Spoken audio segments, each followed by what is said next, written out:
Bonjour à vous. Maintenant, nous allons parcourir le deuxième document que je vous avais fait parcourir, que je vous avais fait parvenir, et nous allons parcourir ce document et voir de quoi il s'agit. Dans le premier document, on a vu qu'il y avait des structures qu'il fallait dégager des réseaux euh, pour pouvoir les étudier. Eh bien, dans ce deuxième document, on va voir un peu quelques mots de vocabulaire de ces structures de réseaux. Et d'abord, évidemment, le premier point, comment on représente un réseau. Pour représenter un réseau, la méthode la plus simple consiste tout simplement à décrire A est l'ami de B, C, D, B est l'ami de A, D, etc. Si je fais ça, c'est exhaustif, hein, j'ai la description complète de mon réseau, mais objectivement, c'est pas du tout visuel. Je n'y vois rien. Il va m'être très difficile d'extraire des informations de ça. La première présentation qui existe, ça va donc être de faire une représentation en graphe. Donc si je fais un graphe, vous voyez que je vais relier des boules, des petits ronds dans lesquels il y a des noms de mes différents interlocuteurs, et puis je vais faire des liens entre ces ronds. Donc si je regarde ici, on va regarder un tout petit peu, A est effectivement ami de B, C et D. Eh bien, A est l'ami effectivement de B, il y a un lien, de C, il y a un lien, et de D, il y a un lien. Si je regarde celui-ci, D est l'ami de tous les autres, et bien D, effectivement, part vers B, A, C, E et F. C'est effectivement une représentation beaucoup plus visuelle. Il y a une deuxième représentation qui existe, qui utilise en fait une matrice. Je vais mettre ici les personnes, et ici leurs interlocuteurs, leurs correspondants. Donc ici, j'ai la personne, ici le correspondant. Donc A est effectivement ami de B, C, D, donc A est l'ami de B, C, D. Et si je regarde la ligne qui est là, D est l'ami effectivement de A, de B, de C, de E et de F. D est l'ami effectivement de A, de B, de C, de E et de F. Voilà, on se rend compte qu'il y a une sorte de symétrie ici par rapport à la diagonale, puisqu'évidemment A avec A est forcément ami de A. Voilà. Le vocabulaire. Alors, premier mot de vocabulaire, concernant les graphes, c'est la chaîne. Une chaîne, c'est quoi? C'est ce qui relie un point à un autre point. Alors, ici, j'ai l'exemple de A qui est relié à E. Donc ici, il y a une petite coquille. Qu'est-ce que je vois là? Je vois que A est relié à D. A est relié à D. Ce lien-là, c'est cette croix-là. Ensuite, D est relié à C. Donc on voit que D est relié à C. Et enfin, je vois que C est relié à E. C est relié à E. De la même façon, je le vois dans l'autre partie du graphe. Si je pars horizontalement au lieu de verticalement, ben A est relié à D. D est relié à C. Et C est relié à E. Voilà. Donc on voit ici qu'on a effectivement une représentation des graphes. Alors, la notion de distance ensuite, ça va être que pour aller de A à E, il y a sans doute plus court que de passer par D et par C. Effectivement, A est aussi l'ami de C. Donc, A, D, C, E, c'est un chemin, mais ce n'est pas la distance. Pourquoi? Parce que A, D, C, E n'est pas le plus court chemin. La distance, ce sera A, C, E, parce que là, c'est beaucoup plus court, j'ai que 2 liens au lieu de 3. Donc voilà la notion de chaîne, et voilà la notion de distance. Il est possible après de compléter complètement un tableau comme ça avec les différentes distances. Donc ici, si je reprends ici la distance entre A et E, je vois bien que la distance entre A et E, elle est de 2, parce qu'il me faut 2 liens pour aller de A à E. Accessoirement, je passe donc par C. L'excentricité d'un sommet, ça va être la distance max qu'il existe entre ce sommet et un autre point. Donc on est obligé de faire toutes les distances, et puis après d'aller chercher la plus grande. C'est ce qui est fait dans ce tableau. Ici, c'est absolument complet, j'ai fait chercher toutes les distances, et ici, j'ai l'excentricité, donc la plus grande valeur.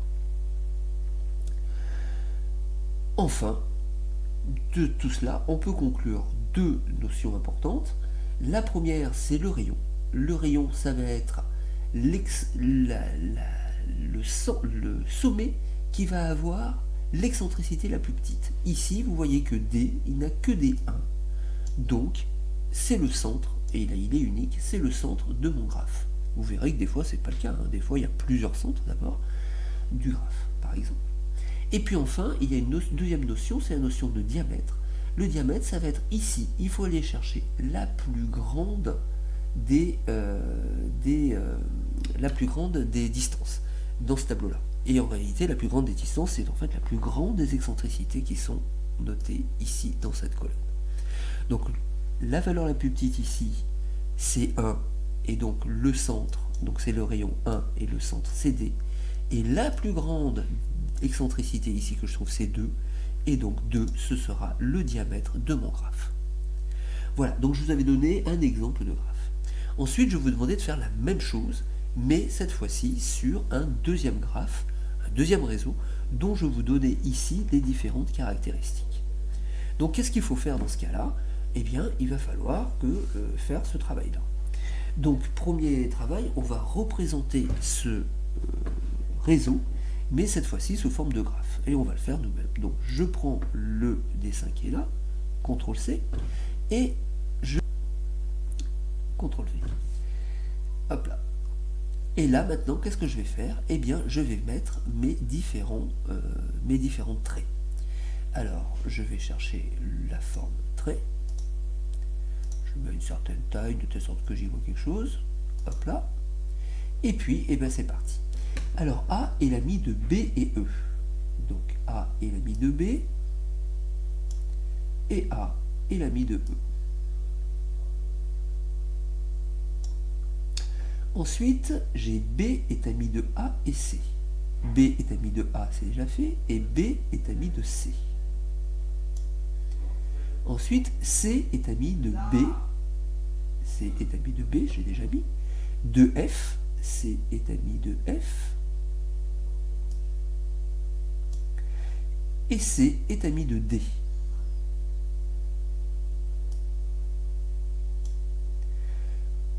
D est ami de C, ça c'est déjà mis.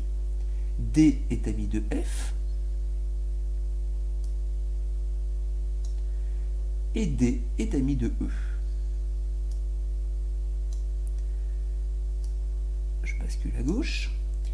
E est ami de A. E est ami de A, je l'ai déjà mis. E est ami de D. E est ami de D, je l'ai déjà mis. E est ami de F.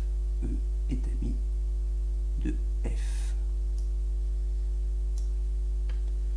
Enfin, le dernier, F est ami de C. F est ami de C, j'ai déjà mis. F est ami de D. F est ami de D, j'ai déjà mis. Et F est ami de E. F est ami de E, j'ai déjà mis. Alors c'est normal que sur la fin j'ai moins de travail. Pourquoi? Eh bien parce que forcément, au fur et à mesure, j'ai déjà mis les liens. Donc là, j'avais carrément rien à faire sur le dernier. Je reprends mon dessin, CTRL-C, je retourne à mon document, et là, je peux substituer le nouveau dessin à l'ancien. Voilà. J'ai plus qu'à réduire pour éviter, hop là, de casser ma pagination. Voilà, là je suis bien. Voilà, donc j'ai ici la représentation de ce que j'avais là. C'était ça que je vous demandais de faire. Ensuite, ici, je vous demandais de représenter dans la matrice eh bien, ce réseau. Et bien, c'est parti. Donc ici, je sais que A avec A, ben, il n'y aura pas de souci. B avec B, pas de souci. C avec C, pas de souci. Donc là, je peux mettre des moins, parce que ça visuellement, c'est plus simple pour moi. Et je regarde, est-ce que A est ami de B? Eh bien oui, A est ami de B. Est-ce que A, il est ami de E? Eh bien oui, là, ici, il est ami de E. Ensuite, je prends B, il est ami de A et C. B est ami de A et de C. Alors, pour gagner du temps, ce que je peux faire, c'est ici reproduire les croix que j'ai mis horizontalement, les reproduire verticalement. Je m'explique, j'ai A qui est ami de B et E, j'ai A qui est ami de B et E. Pas la peine de faire 10 fois le travail. Voilà, en tapant sur la symétrie, ben, ça va vachement plus vite. Donc B est ami de A et C, on a dit, B est ami de A et C, ça c'est bon. J'arrive à C, C est ami de B, D, F, C est ami de B, de D et de F, C est ami de B, de D et de F, D est ami de C, E, F, D est ami de C, de E et de F, D est ami de C, de E et de F. Et si je regarde le dernier E, j'en suis maintenant à E, E est ami de A, de D et de F, E est ami de A, de D et de F, E est ami de A, de D et de F. On va vérifier malgré tout le dernier. F et doit être l'ami de C, de D et de E. F est ami de C, de D et de E. F est ami de C, de D et de E. Il n'y a pas de souci, tout est correct. Voici donc la première matrice. La deuxième matrice ressemble furieusement à celle-ci. Donc je vais dire qu'ici je n'ai pas besoin de lien entre les différents... Hop là, tac. Voilà. Et puis je vais reproduire mes croix en mettant que c'est des 1. Pourquoi? Parce que j'ai un lien ici, un lien ici. Donc ici j'en ai un et ici j'en ai un. Ici ensuite B, j'en ai un ici, AC. Hop là. B, AC. Hop là. C, j'en ai un ici. Et après j'en ai un avec un trou et un. Un trou et un.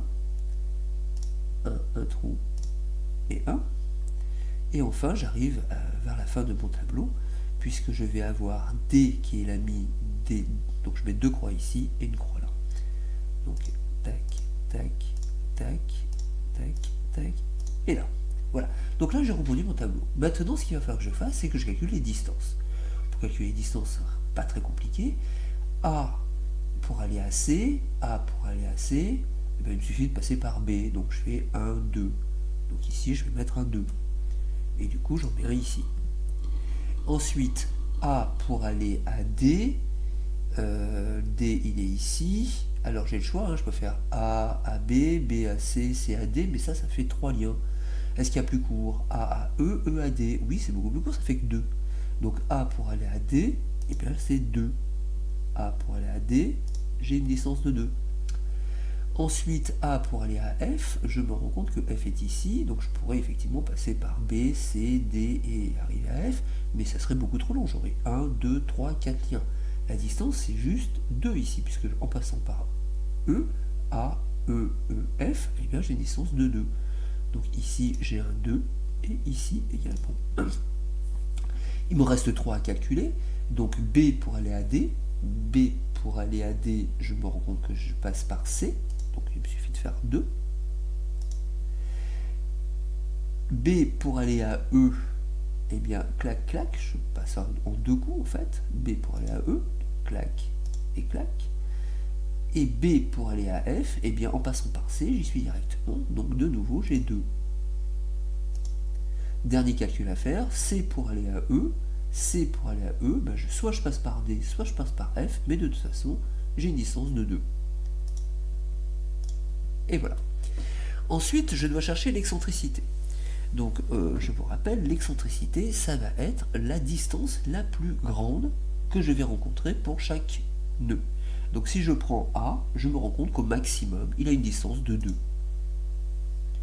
Si je prends B, il a au maximum, lui aussi, une distance de 2. Le suivant, il a encore une distance de 2. Le suivant également. Le suivant aussi. Et le dernier également. Donc ils ont tous une excentricité de 2. Donc quel est le centre de mon réseau? Eh bien le centre de mon réseau, ça va être celui qui a la plus petite excentricité. Ils ont tous la même excentricité qui vaut 2. Donc le centre de mon réseau ici, c'est A, B, C, D, E et F. Tous les nœuds sont centre du réseau. Quel est le rayon? Le rayon, c'est l'excentricité du centre. Donc le rayon du graphe, ici, il vaut 2. Et enfin, quel est le diamètre du graphe? Eh bien le diamètre du graphe, ça va être l'excentricité la plus grande que je vais trouver. Eh bien l'excentricité la plus grande que je vais trouver, ici, elle vaut 2 également. Donc ici, j'ai un réseau dont le centre, c'est tous les points, et dont l'excentricité, et dont le rayon est égal au diamètre, et donc tous les deux sont égaux à 2. Voilà ce que donne ce réseau-là. Je vous remercie de m'avoir écouté. Vous pouvez reprendre la correction